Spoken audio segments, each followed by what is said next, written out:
Hello students, welcome back. तो चलिए बेटा, सीक्वेंस एंड सीरीज में अभी थोड़े कुछ क्वेश्चंस डिस्कस कर लेते हैं। तो क्वेश्चन लिखा है बेटा, if pth qth and rth term of an ep is a b c respectively, then a into q minus r plus b into r minus p plus c into p minus q is equal to question mark। ठीक है, तो हमसे इसके बारे में बात कर रहे हैं। तो जैसा क्वेश्चन में इंफॉर्मेशन गिवन है उसके हिसाब से अगर हम बात करें बच्चे, pth टर्म क्या गिवन है? a, right. फर्स्ट टर्म को मैं कैपिटल ए लिख लेता हूं, a plus p minus 1 into d is small है। ठीक है, टी क्यू इज b, तो दिस इज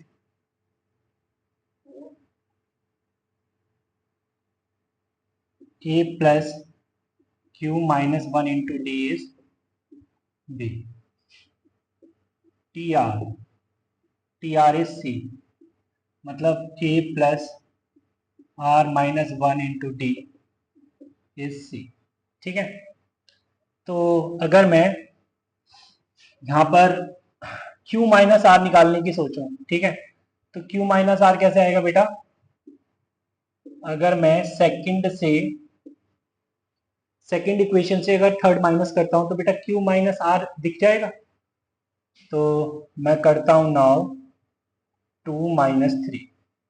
ठीक है, तो 2 माइनस 3 करने से a से कैंसिल आउट हो जाएगा, तो q minus 1 minus are plus 1 into d is equal to b minus c. ठीक है बच्चे, तो बेटा मेरे को q माइनस आर दिख रहा है b minus C upon D. ठीक है, तो q minus R is b minus C upon D.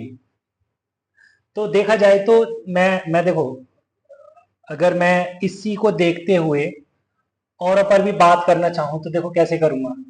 P Q R में q सेकंड पर आता है और r थर्ड पे आता है, ए बी सी में b सेकंड पर आता है और c थर्ड पे आता है, और d एज इट इज।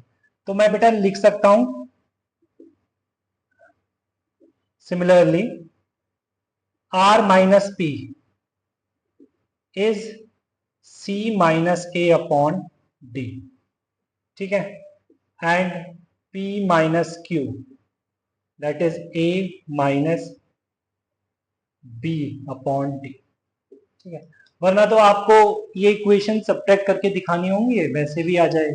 ठीक है, तो यहाँ पर अगर देखें तो a times q minus are plus b times r minus p plus c times p minus q के अंदर में q माइनस आर की जगह b minus C upon D रख देता हूँ, तो a times b minus C upon D plus b times r minus p is c minus a upon d plus c p minus q that is a minus b upon d।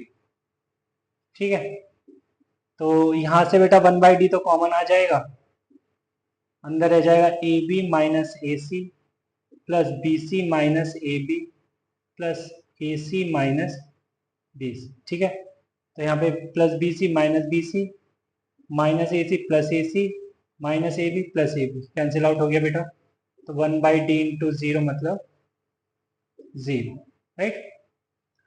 तो ये value मेरे को मिल रही है 0। ठीक है, चलिए बेटा अब आगे चलते हैं। चलिए बेटा, तो क्वेश्चन लिख दिया है। Question is how many integers between 81 and 1000 are divisible by 3। ठीक है, तो 3 से डिविजिबल होने वाले इंटीजर्स 81 और 1000 के बीच में कितने होने वाले हैं?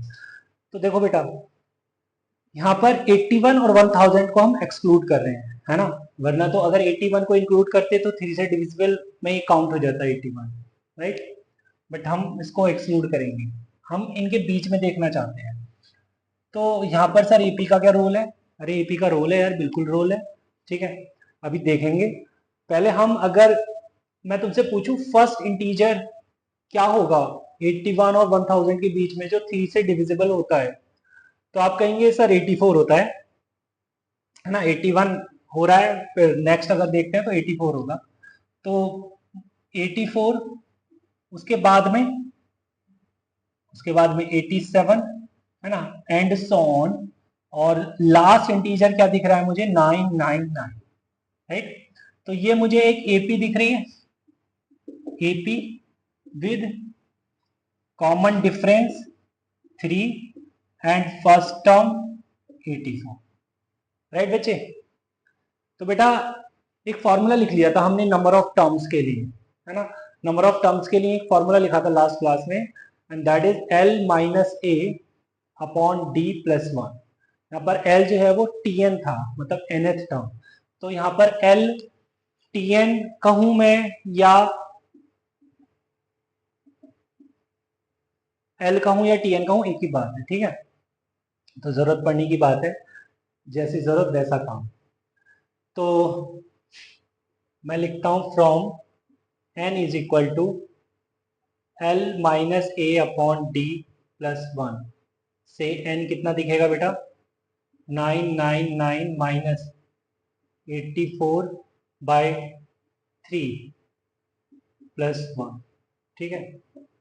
तो n is equal to 999 minus 84, तो 3 से डिवाइड हो जाएगा बेटे, 3 माइनस ये हो गया 3 2 जा 6 एंड 3 8 जा 24, ठीक है, प्लस 1, ठीक है।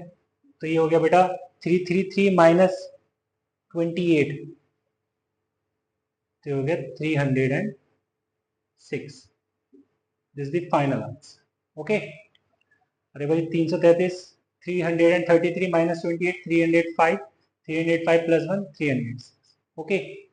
चलिए चलिए बेटा, तो question is how many even integers between 81 and 1000 are divisible by 5।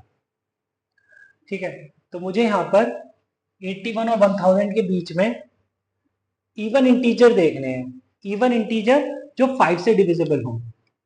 Sir even भी हो और 5 से भी डिविजिबल हो, हाँ सर, जैसे 10, बिल्कुल सही, जैसे 20, जैसे 30, आई बात समझ में। तो बेटा अगर मैं 81 से 1000 के बीच की बात कर रहा हूं, तो फर्स्ट इंटीजर मुझे क्या दिखेगा, जो 5 से भी डिविजिबल है, जो इवन भी है और जो इसके बीच में भी है, ठीक है। तो वो मुझे दिख रहा है 90, ठीक है। उसके बाद मुझे दिखेगा 100, राइट, और फिर एंड सो ऑन, लास्ट का मुझे इंटीजर दिखेगा 990, 990, क्योंकि मुझे 81 और 1000 काउंट नहीं करना है, ठीक है। तो बेटा ये भी एपी है ना, AP with common difference 10 and a 90, ठीक है बेटा। फिर से उसी फॉर्मूले का यूज करता हूं मैं, from n is equal to L minus a upon D plus 1, ठीक। N is, L is 990 minus a is 90 upon d, d is 10 plus 1, right। तो n is equal to 900 upon 10 plus 1, तो ये कितना आ जाएगा 90, okay 90। चलिए आगे चलते हैं। चलिए बेटा, तो क्वेश्चन लिख दिया है, how many 2 digits numbers are there in which remainder is 1 when divided by 4, ठीक है। तो 2 डिजिट के नंबर देखने हैं हमें, जब हम उस नंबर को 4 से डिवाइड करें तो रिमाइंडर हमको 1 मिले। तो सबसे पहले देखते हैं कि 2 डिजिट स्टार्ट कहां से होता है। 2 डिजिट नंबर स्टार्ट होता है बेटा 10 से, राइट। तो 10 से स्टार्ट होता है। अब अगर हम 10 को 4 से डिवाइड करते हैं तो रिमाइंडर हमको 2 मिलता है, ठीक है। 11 आएगा नेक्स्ट नंबर, 11 को 4 से डिवाइड करेंगे तो रिमाइंडर मेरे को 3 मिलेगा। नेक्स्ट नंबर पे 12 आएगा, 12 को डिवाइड करेंगे 4 से तो एग्जैक्टली डिवाइड हो जाएगा, मतलब रिमाइंडर 0 मिलेगा, ठीक है। तो अभी तक ऐसा कोई नंबर नहीं आया है जिसमें रिमाइंडर 1 आए। नेक्स्ट नंबर दैट इज 13, 13 को अगर हम 4 से डिवाइड करते हैं तो रिमाइंडर मेरे को 1 मिल जाता है। ठीक है, तो 13 is the number, 13 is the first number which is of 2 digits, है ना, and having remainder 1 when divided by 4। तो मैं यहाँ पर पहला नंबर लिखता हूँ 13। 13 के बाद में सेकंड नंबर, बेटा अब तो 4 की डिफरेंस भी आएगा, दैट इज 17। 17 के बाद 21 एंड सो ऑन। ठीक है, तो लास्ट नंबर बेटा 2 डिजिट नंबर तो 99 पे एग्जॉस्ट हो जाते हैं। ठीक है, तो 99 क्योंकि यहाँ पर 99 को अगर 4 से डिवाइड करूँ तो रिमाइंडर 3 आएगा, है ना, क्योंकि 100 जो है नेक्स्ट नंबर वो 4 से कम्प्लीटली डिवाइड हो जाता है। तो बेटा 100 नंबर है अगर जो 4 से डिवाइड होता है तो उससे पहले 96 है, तो 96 से अगला 97, 97 को अगर 4 से डिवाइड करते हैं तो रिमाइंडर 1 आए। ठीक है, तो ये बेटा एक एपी आ गई है ना, with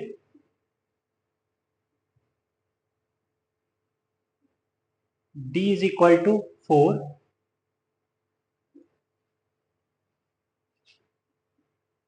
and a is equal to 30। ठीक, d 4 है और a 13 है। चले बेटा, तो फिर से वही फॉर्मूला लगाया जाएगा, n is equal to L minus a upon D plus 1। तो n is l, that is 97 minus a, that is 13 upon d, d is 4 plus 1। ठीक, तो n आ गया 97 minus 13, that is 84, 84 by 4 21 plus 1, तो n आ गया 22। ठीक है बच्चे, चलिए आगे चलते। ठीक है बेटा, एक मैंने क्वेश्चन लिखा है, क्वेश्चन के अंदर 2 एपी गिवन है। ठीक है, और उसमें पूछा है find common terms of these APs. In 2 AP के अंदर कुछ कॉमन टर्म्स आ रही हैं, उनको फाइंड करना है। ठीक है, तो देखते हैं कैसे फाइंड करें हम। तो एक बात बताओ यार, कैसे फाइंड करें? तो इसे फाइंड करने का तरीका बड़ा सिंपल है। पहले आप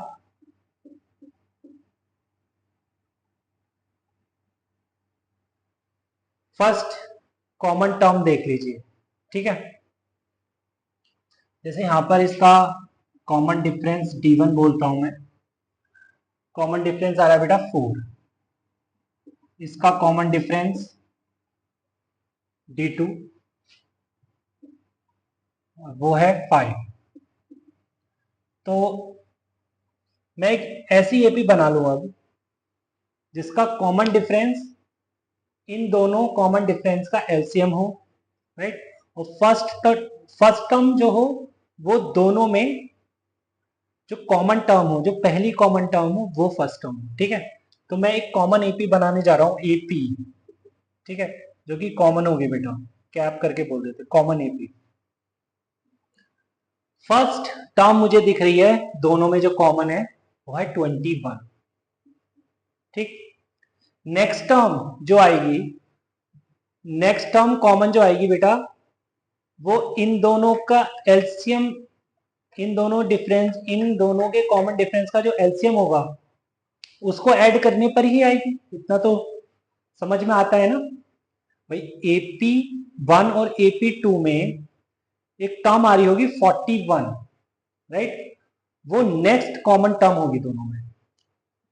41 मैंने क्यों बोल दिया देख के, क्योंकि मुझे पता है इनका जो एलसीएम है ना, LCM of d1 comma d2 is d, that is LCM of 4,5 which is 20। ठीक है, तो बेटा d जो आ रहा है वो 20 आ रहा है। ठीक है, तो मैं नेक्स्ट टर्म लिखता हूँ 41, फिर 61 भी आएगी एंड सो ऑन। अब मैं लास्ट टर्म देखो, पता नहीं कि 217 इस कॉमन आएगी या नहीं आएगी, बट 266 के तो बिल्कुल चांसेस नहीं है। ठीक है, तो ऐसे में क्या करते हैं, हम कॉमन एपी जब लिखते हैं तो लास्ट टर्म हम ये एज्यूम कर लेते हैं जो दोनों में छोटी है। जो दोनों एपी, जो ये टू एपीज गिवन है, इनमें जो टर्म, जो टू, जो ये टू एपीज गिवन है उनमें से जो छोटा नंबर होगा ना, लास्ट टर्म जो छोटी होगी, वो मैं एज्यूम कर लेता हूं कॉमन एपी में कि भाई ये लास्ट टर्म होगी, राइट। अब किससे, नंबर ऑफ टर्म्स वाले फॉर्मूले से यहाँ पे नंबर ऑफ टर्म्स बताएंगे, ठीक है। तो L minus a upon D plus one. But इस केस में, कॉमन एपी वाले केस में, हम यहाँ पे क्या लगा देंगे बेटा, ग्रेटेस्ट इंटीजर फंक्शन। क्यों? क्योंकि यहाँ पे ही हमने एज्यूम किया है 217, ठीक है। अगर इंटीजर आया, अगर ये बॉक्स मान लो, तो बॉक्स के अंदर जो है वो इंटीजर ही आया, इसका मतलब ये जो हम एज्यूम करते हैं लास्ट टर्म, वो एग्जैक्टली होगी उसकी लास्ट टर्म, ठीक है, कॉमन एपी की। बट अगर इंटीजर नहीं आया, इसका मतलब ये होगा कि उससे पहले कोई नंबर रहा होगा जो कि कॉमन होगा। तो फिलहाल मैं यहाँ पे रखता हूँ 217 माइनस 21 अपॉन डी इज 20, ठीक है, उसका होल बॉक्स प्लस वन। तो ये आ जाएगा बेटा 196 बाय 20, इसका बॉक्स प्लस वन। ओके, तो अगर ऊपर 200 होता तो 10 से चला जाता तो 9 पॉइंट समथिंग आएगा, है ना। तो बॉक्स क्या खुलेगा बेटा, बॉक्स तो खुलेगा 9 और प्लस वन, तो टोटल टर्म्स जो आएंगे कॉमन वो 10 आएंगे, राइट। तो 10 इज द करेक्ट आंसर। चलिए चलिए बेटा, तो क्वेश्चन लिख दिया है। क्वेश्चन इज, यहाँ पे दो एपी गिवन है कुछ इस तरीके से 3, 5, 7, 9 and so on up to 50 terms. तो बेटा ये लास्ट टर्म 50 नहीं है, एक्चुअली में टोटल टर्म्स 50 है, तो कोई ये 50th टर्म रही होगी, है ना। तो टोटल 50 टर्म्स है, वो ये बोल रहे हैं। एंड सेकंड एपी में 2, 5, 8, 11 एंड सो ऑन, और यहाँ पे बोल रहे हैं 60 टर्म्स। तो ये टोटल 60 टर्म्स है। तो पहले तो मुझे इनकी लास्ट टर्म फाइंड करनी होगी दोनों एपीज की, ठीक है। तो पहले मुझे क्या करना होगा, जब तक बेटा मुझे लास्ट टर्म नहीं पता होगी मैं आगे नहीं बढ़ूंगा, ठीक है। तो AP1 के लिए बात कर रहे हैं, तो 3, 5, 7, 9 एंड सो ऑन। देखो बेटा, यहां पर अगर देखें एपी की, अगर मैं लास्ट टर्म की बात करूं तो लास्ट टर्म देखिए कैसे लिखते हैं हम, डायरेक्ट हर बार फॉर्मूला यूज नहीं करते हैं लास्ट टर्म के लिए। देखो इसमें डिफरेंस क्या चल रहा है, डिफरेंस चल रहा है बेटा 2 का, है ना। 2 का डिफरेंस चल रहा है, तो 2n लिख देते हैं लास्ट में, ठीक है। बट अगर मैं n की जगह 1 रखता तो मुझे क्या मिलेगा, n की जगह 1 रखने पर 2 मिलेगा, बट एक्चुअली मुझे चाहिए क्या था, 3। तो 2n के साथ में हम 1 ऐड कर, ठीक।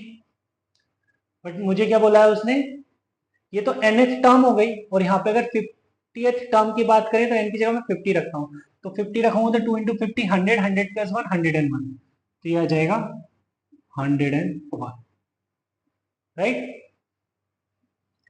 AP2, AP2 2, 5, 8, 11 dot dot dot dot, ठीक है। यहाँ पर भी देखिए बेटा nth टर्म फाइंड करनी है मुझे। nth टर्म के लिए यहाँ पे देखिए डिफरेंस क्या चल रहा है, डिफरेंस चल रहा है 3, तो मैं 3n लिख देता हूँ, ठीक है। 3 डिफरेंस है तो 3n लिख दिया। अब ये देखेंगे कि n की जगह 1 रखने पे मिलता क्या है मुझे, n की जगह 1 रखने पे 3 मिलेगा, बट मुझे क्या चाहिए था, 2 चाहिए था, तो मुझे माइनस करना होगा 1, ठीक। तो देखो n की जगह 2 रखूंगा तो 6 माइनस 5, n की जगह 3 रखूंगा तो 9 माइनस 1 गेट, n की जगह 4 रखूंगा तो 12 माइनस 1 11, ठीक है, ये ठीक है। और यहाँ पे 60th टर्म की बात अगर मैं करूँ कि nth टर्म मुझे चाहिए, मतलब 60th टर्म चाहिए, तो n की जगह मैं 60 रखता हूँ, तो यहाँ पे 3 6 18 18 180 180 माइनस 1 179, तो बेटा मुझे मिल जाएगा ये 179, ठीक है। इस तरीके से मैंने दोनों की लास्ट टर्म लिख दी, ठीक। अब देखिए कॉमन एपी की बात करते हैं। कॉमन एपी, तो बेटा यहां पर देखिए बाय ऑब्जर्वेशन मुझे 5 दिख रहा है, ठीक है। तो 5 तो ये मिले, उसके बाद में इसका D1 है, इसका D2 है कॉमन डिफरेंस। ठीक है, इसमें मैंने देखा 2, इसमें मैंने देखा 3 कॉमन डिफरेंस। तो यहाँ से मुझे पता लग रहा है एलसीएम ऑफ 2,3, यही कॉमन डिफरेंस होने वाला है कॉमन एपी का। कॉमन डिफरेंस यही होने वाला है डी, और डी कितना आएगा बेटा, एलसीएम ऑफ 2 and 3 is 6, तो 6 आ जाएगा। ठीक है, तो 5, इसके बाद नेक्स्ट टर्म क्या आएगी 11, 11 के बाद आएगा 17 एंड सो ऑन। और मान लेते हैं 101 नंबर रहा होगा इसका लास्ट नंबर, मान लिया, ये एज्यूम करते हैं बेटा, है ना, ये एज्यूम करते हैं। ठीक, now from L n is equal to L minus a upon T का बॉक्स प्लस 1। ठीक है, L minus a upon d इसका बॉक्स प्लस 1। तो यहां से हम देख रहे हैं कि n is equal to L, L is 101 minus a is 5 upon d, d common difference कितना बेटा 6 का एंड प्लस का 1। ठीक है, तो n is equal to 101 minus 5 which is 96, 96 upon 6 16, 16 plus 1 70। Okay, तो बेटा n आ गया 70। चलिए बेटा, तो क्वेश्चन लिख दिया मैंने। Question is if seventh term of an AP is 9, then find the common difference of an EP so that the value of T1, T2, T7 is minimum। बेटा T2, T1, T2, T7 क्या है, ये तीन terms का, जो कि given AP की तीन टर्म्स हैं उनका प्रोडक्ट है। ठीक है, तो ये मिनिमम होना चाहिए, उसके चलते कॉमन डिफरेंस क्या होगा, है ना। तो यहाँ पे T7 तो हमको गिवन है, T7 is 9, राइट। यहाँ पे कहते हैं लेट कॉमन डिफरेंस भी x, कॉमन डिफरेंस हमने x मान लिया है। ठीक, तो यहां पर देखिए बेटा, जैसे यहाँ पे T7 आपको 9 दिख रहा है ना, तो T6 क्या दिखेगा भाई, अगर T6 होता तुम्हारे पास में, अगर T6 होता कुछ, तो T6 में मैं कॉमन डिफरेंस ऐड करूंगा तभी तो मेरे को T7 मिलेगा। मतलब कहने का ये है कि T6 plus x is equal to T7 होना चाहिए ना। इसका मतलब T6 क्या हो जाएगा यहाँ से, T7 माइनस एक्स मतलब 9 माइनस एक्स। तो इसी तरीके से T5 क्या दिखेगा मुझे, 9 माइनस 2x। T4 क्या दिखेगा मुझे, 9 माइनस 3x। T3 क्या दिखेगा, 9 माइनस 4x। T2 क्या दिखेगा, 9 माइनस 5x। एंड T1 क्या दिखेगा, 9 माइनस 6x। ठीक है, राइट। सो देयरफॉर कोई प्रोडक्ट अगर मानते हैं T1, T2, T7 ये मिनिमम होगा, है ना। तो पहले मैं ये यहाँ पे T1 लिख देता हूँ 9 माइनस 6x, T2 लिख देता हूँ 9 माइनस 5x, और T7 इज 9, राइट। तो अगर मैं इस प्रोडक्ट का डिफरेंशिएशन करता हूँ विद रिस्पेक्ट टू x, क्योंकि मेरे को यहाँ पे कॉमन डिफरेंस के बारे में बात करनी है जिसके चलते ये जो है मिनिमम आ जाए। ठीक है, तो कॉन्सेप्ट थोड़ा सा मैक्सिमम मिनिमा का इन्वॉल्व हो गया यहाँ पर बेटा।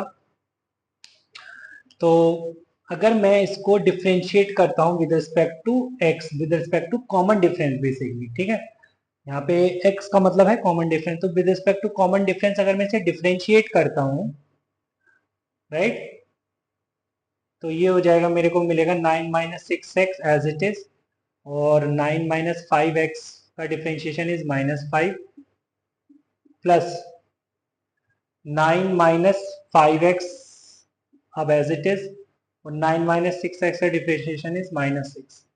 ठीक है, और इसे इक्वेट करता हूं 0 से, राइट।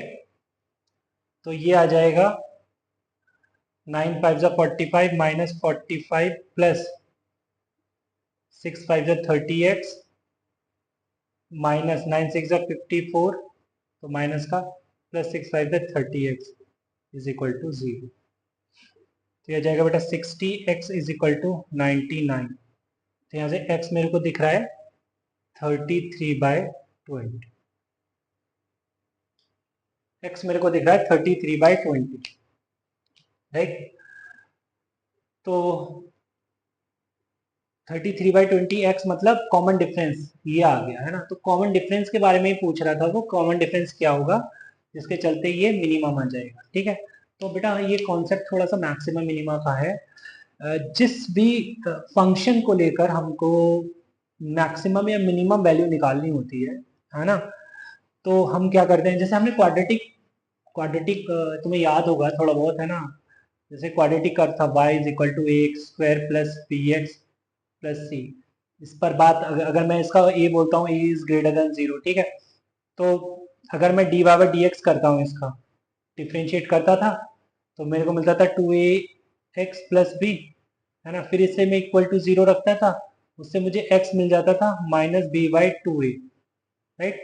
मुझे वो वैल्यू मिलती थी x की जहां पर y की वैल्यू या तो मिनिमम होगी या मैक्सिमम होगी। तो अगर मान लो मैं a पॉजिटिव कंसीडर करता हूं, तो ये मिनिमम वैल्यू मिलती थी ना, रेंज वगैरह जब निकालते थे तो वहां पर यही तो करते थे कि dy/dx को इक्वल टू 0 करते थे, फिर वहां से x निकालते थे। वो उस x पर y जो होता था या तो मिनिमम होता था या मैक्सिमम होता था।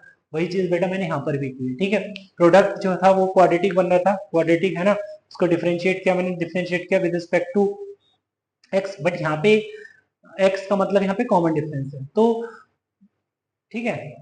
तो किसके रेस्पेक्ट में बात करनी है, जैसे यहाँ पर किसके रेस्पेक्ट में कर रहे थे, कॉमन डिफरेंस के रेस्पेक्ट में कर रहे थे, तो उसी के रेस्पेक्ट में मैंने डिफरेंशिएट किया, ठीक है। जैसे यहाँ पर जो फंक्शन की वैल्यू मुझे मिनिमम चाहिए, ठीक है, तो किसके रेस्पेक्ट में चाहिए मिनिमम, उस x के रेस्पेक्ट में चाहिए, है ना, क्योंकि x जो फंक्शन जो y है, y is a function of x है, ठीक है। यहाँ पर भी देखिए जो प्रोडक्ट है is a function of x है, कॉमन डिफरेंस का फंक्शन है। चलिए बहुत बात हो गई है इस पर, अब आगे चलते हैं। nth term from N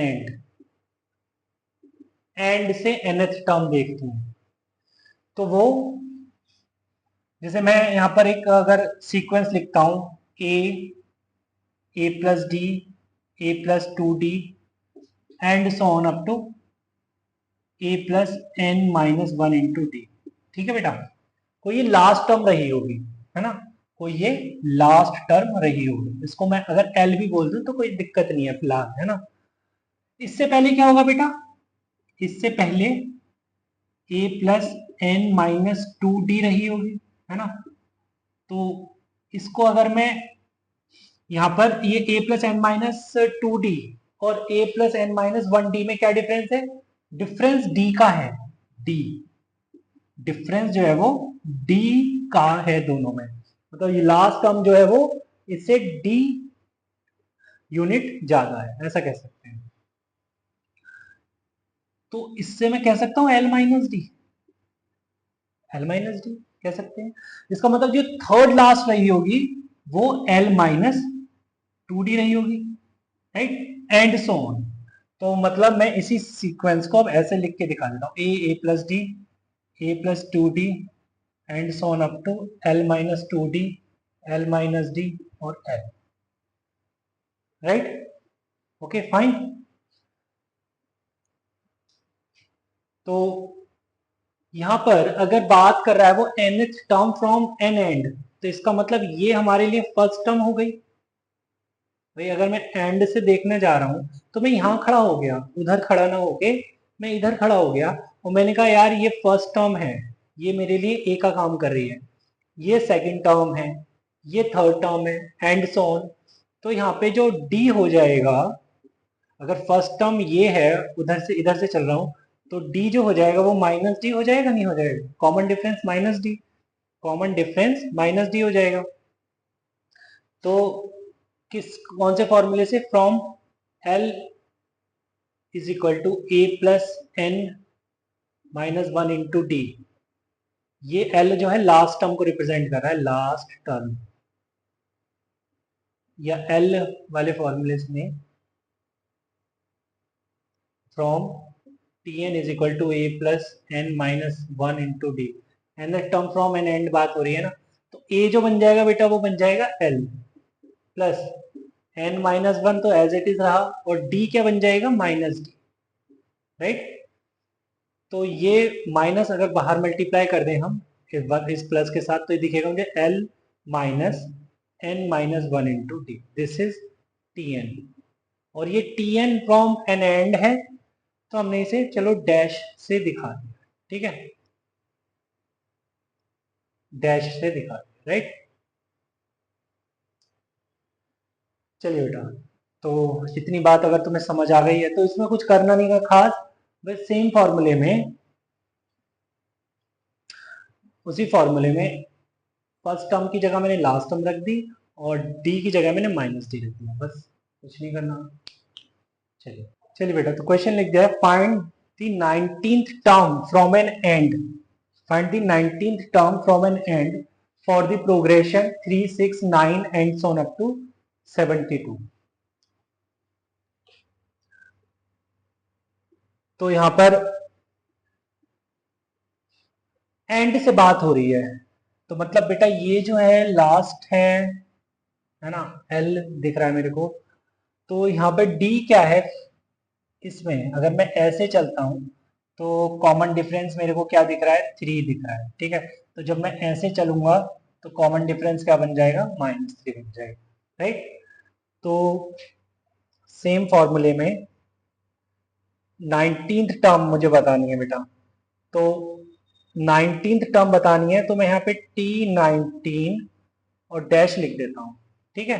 dash ये बता रहा है कि भाई ये हम जो 19th टर्म देख रहे हैं ये लास्ट से देख रहे हैं, एंड से देख रहे हैं। तो एल, एल क्या है बेटा यहाँ पे 72, तो 72 minus n that is 19 minus 1 into d. D बेटा यहाँ पे जो लेंगे वो इधर वाला लेंगे, क्योंकि ऑलरेडी मैंने माइनस लगा दिया यहाँ पे, तो डी इज 3, ठीक।